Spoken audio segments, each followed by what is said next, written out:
это видео выходит, я в шоке. Это значит, первое вышло. Надеюсь, что я уже отметила 10 подписчиков на своем канале, и вообще это кто-то посмотрел. Если вдруг вы посмотрели, спасибо. И да, я Маша, мне 23, я переезжаю снова. 3-й раз за год, или 4-й. Кажется, 4-й. В этой 2-й главе будем собирать мои чемоданы, снова собирать всю мою жизнь. Я уже пришла в одну из любимых кофеин попить кофе. И это, наверное, самый вкусный кофе, который я пробовала, в принципе, в Европе. Самый вкусный был в Ливане. И наслаждаюсь своей, наверное, крайней чашечкой кофе. И буду потихоньку идти домой собирать вещи.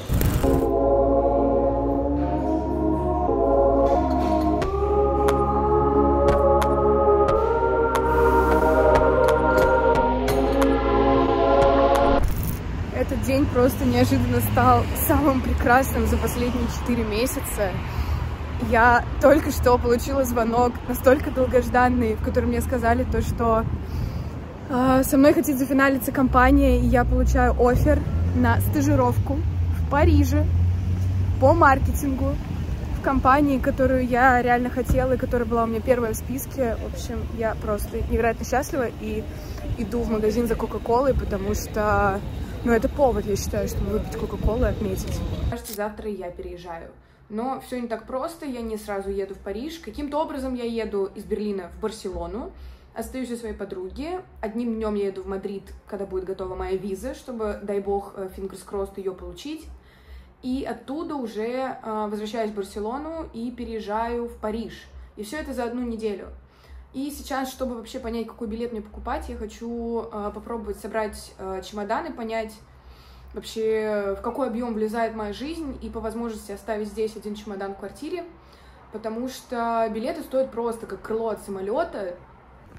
У меня просто атаческая паника, я не знаю, как вот это вот все упаковать в 1 чемодан, и это типа 1/4 всех вещей. Не знаю, как я думала, то что вот это вот все, вот это вот все, вот это вот, и вот это вот, и вот это вот поместится как бы в 1 вот этот вот большой чемодан и в 1 ручную кладь. У меня пол чемодана уже забито, а вещей, ну, как бы меньше просто не становится. И это еще как бы я, ну, вообще забыла про то, что у меня здесь куртки, сумки, миллиард обуви, еще куча вещей. И здесь у меня тоже. Вот меня больше всего пугает вот это вот количество косметики. Я не хочу это с собой все брать.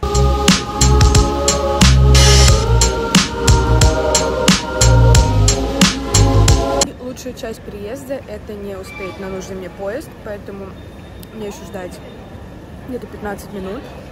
Потому что меня жаба душит ехать на такси до аэропорта. Это где-то 5000 рублей за поездку 40 минут.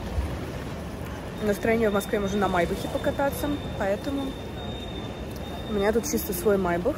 Сначала метро, потом что-то типа местного аэроэкспресса, который везет прямо в аэропорт. И цена вопроса как бы 4 евро. Поэтому да, вот такой вот великолепный переезд получается. Очень надеюсь, что слышно. И произошла самая необычная вещь, которую я видела в Германии.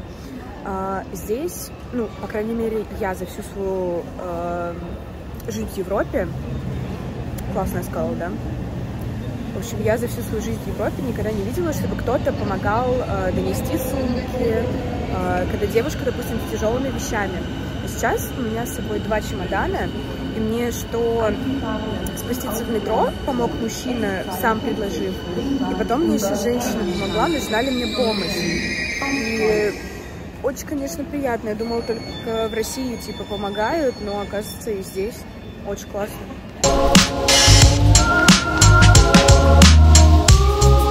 У меня первый раз какая-то такая хитрая система, где я сама просто сдаю багаж, и мне дают бумажку, вот куда едет мой багаж. Прекрасная система. Я еще боялась, потому что у меня перевес. Я наконец-то прошла весь контроль, переложила нужные вещи к себе в сумку, все остальное оставила в чемодане и рюкзаке. Я очень уже устала, потому что вот переезжать одной — это просто физически тяжело. Еще такое впечатление, что меня задерживают рейс.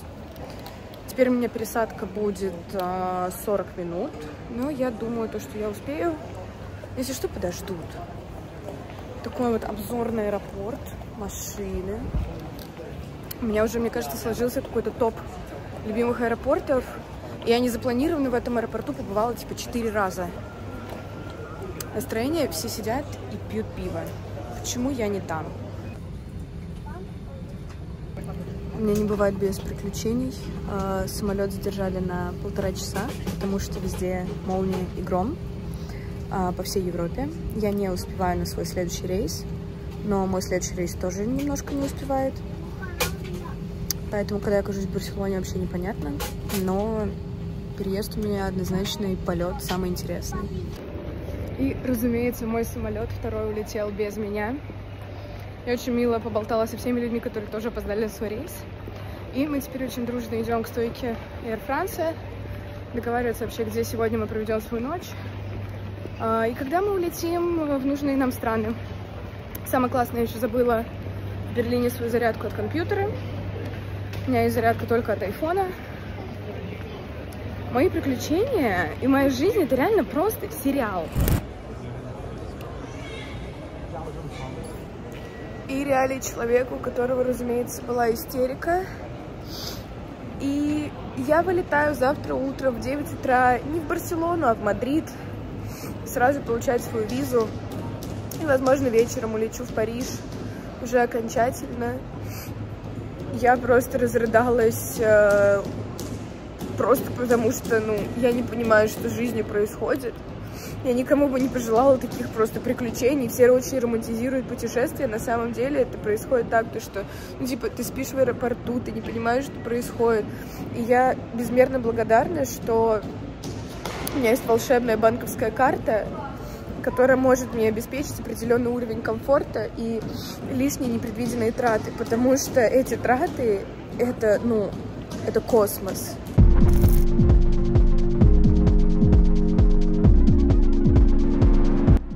Мой туалетный столик — это просто, как всегда, это уже рубрика.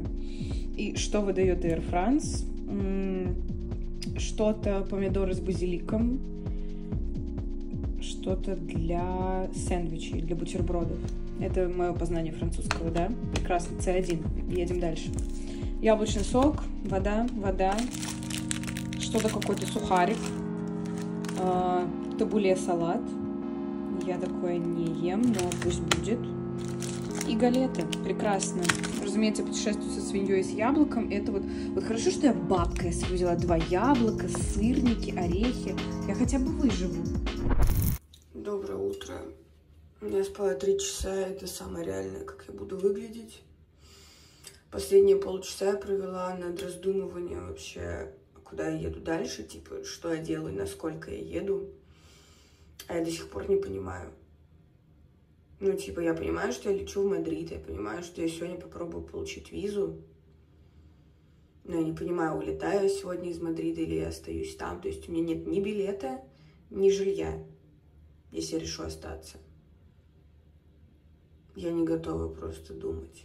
Я уже выселяюсь, похожа на человека. В 7 утра стрелки, потому что надо иметь хорошее настроение. И хочу пораньше чуть-чуть в аэропорт приехать, чтобы просто позавтракать, потому что я такая голодная. Последний раз нормально ела в Берлине сутки назад. Нет, определенно есть что-то красивое в том, чтобы проснуться в 7 утра в Париже, но однозначно не у аэропорта. Но рассвет потенциально очень красивый. Я очень надеюсь сейчас как-нибудь вкусно позавтракать за полчаса в аэропорту. Я ужасно хочу макароны из ладюре.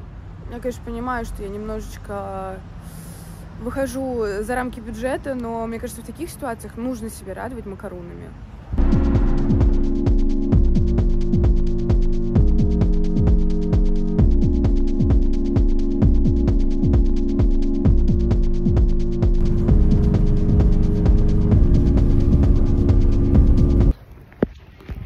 Я очень сильно боюсь. Я не знаю, я получу визу или нет. Мне страшно. Но никакой интриги не случилось. Мне дали открытый паспорт с визой. Все, я получила визу. Я следующие полгода проведу в Париже, работая на стажировке мечты. Плюс-минус мечты в офигительной компании. Сериал продолжается. Я была в Мадриде 5 часов, и я уже снова в аэропорту, снова со своими вещами, уже с другим луком. Я получила наконец-то визу. Я теперь на год, целый год я могу безвылазно находиться во Франции. У меня теперь студенческая виза. Я взяла аскезу от путешествий Air France. Я лечу сейчас Air France. И, скорее всего, у меня снова будет с ними скандал. У меня случился с ними скандал в Париже. Потому что меня заставили доплачивать за лишнее багажное место, потому что у меня перевес. В общем, скорее всего, сейчас у меня будет скандал номер 2. Я стою вот на солнце в Мадриде, и мне так не хочется уезжать, мне так тепло, так хорошо, я так вкусно поела. И меня почему-то совершенно не влечет жизнь в Париже. Не знаю почему, наверное, я просто устала, но мне как-то прям так хорошо. Я чисто второй раз за сутки в Париже. И в этот раз я наконец-то поняла, что я приехала сюда жить. Я приехала сюда на полгода. Я не понимала этого до этого, но вау, я в шоке. Вчера уже вечером доехала до подруги, не стала ничего снимать. Очень рада наконец-то увидеть близкого человека спустя 4 месяца. И где-то, наверное, недели 1,5 я буду жить у нее, пока не пойму, где я сама буду жить одна потом. Я себя сейчас чувствую просто как Эмили Пэрис. И подъезд это просто, ну, чисто Франция, чисто Париж.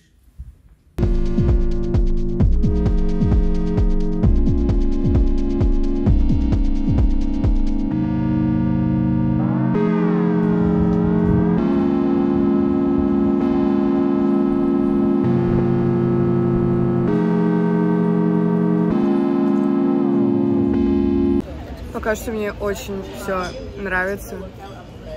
Ну что, такая погода прекрасная. Еще я не хожу на работу, ничего не делаю. Пришла на бранч. Класс.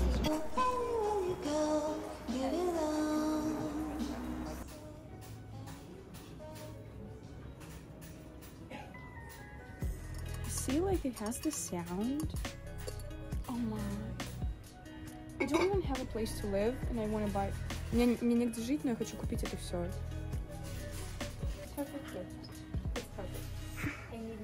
Человек выбирает себе подарок. Она хочет баночку в подарок на день рождения. У меня полный восторг от этого магазина. You sure? Okay. У меня просто полный восторг от этого магазина. Я хочу купить примерно все. Я хочу уже жить в своей квартире. Но просто это нереальная красота.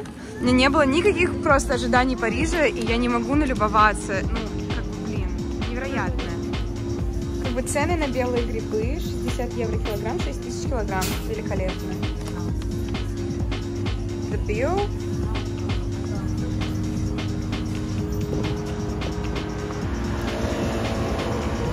Это самое милое, что я сегодня видела. Сипочки, ну какие холёсые. They're probably like dog walkers. Like, it's not their dogs. Look at the last one. He's us. I wanna like squish him.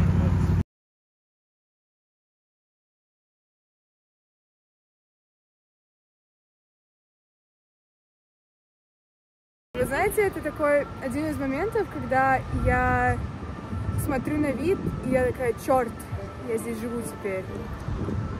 Ну это, блин, ну вау.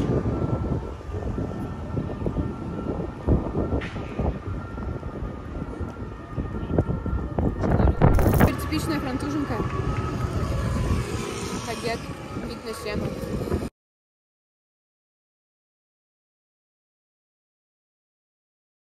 Я поняла, что совершенно не записала никакое аутро к этому видео про переезд. Я уже переехала, я в Париже, нахожусь здесь второй день, потихоньку акклиматизируюсь, начинаю привыкать и вообще осознавать, что теперь это моя жизнь, что я живу, блин, в Париже. Я не была в этом городе 11 лет, и я относительно вслепую переезжала, просто осознавая, что мне будет здесь комфортно в плане получения документов, мне будет удобнее, потому что у меня здесь много друзей, и мне будет удобнее за счет того, что я говорю на языке. Но сейчас я смотрю, вот у меня просто напротив очень красивое, настоящее такое парижское здание, в классном районе, в центре.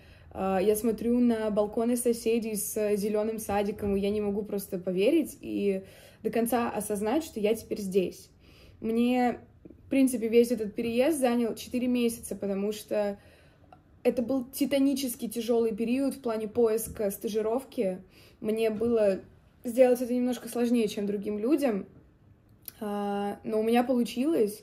И, наверное, если бы не моя семья и не мои друзья, я бы здесь сейчас не была, поэтому спасибо вам большое. В общем, продолжаю немножечко процессировать вообще все, что произошло, осознавать. Меня ждет еще одна небольшая такая сложность в плане переезда уже в свою квартиру, когда она будет, но об этом потом. И да, наслаждаюсь, гуляю, вижусь со своими друзьями и кайфую от жизни, пока работа еще не началась. В принципе, вот такой вот интересный, надеюсь, влог получился с моими какими-то хаотичными путешествиями, перемещениями, приключениями, слезами. Мы теперь куда ближе знакомы, вы видели, как я плачу. Оставляйте комментарии, вообще делитесь вашим мнением, и мне кто-то пишет. И оставляйте комментарии, вообще пишите ваше мнение, как вам такой формат, как вам видеть меня через экран. Потому что мне, наверное, это очень непривычно разговаривать со своим телефоном постоянно. Но да, и спасибо большое, что смотрите уже второе видео на моем канале. Надеюсь, следующее видео начнется с фразы, что у меня уже 20 подписчиков. В общем-то, да, спасибо и пока-пока, до новых встреч!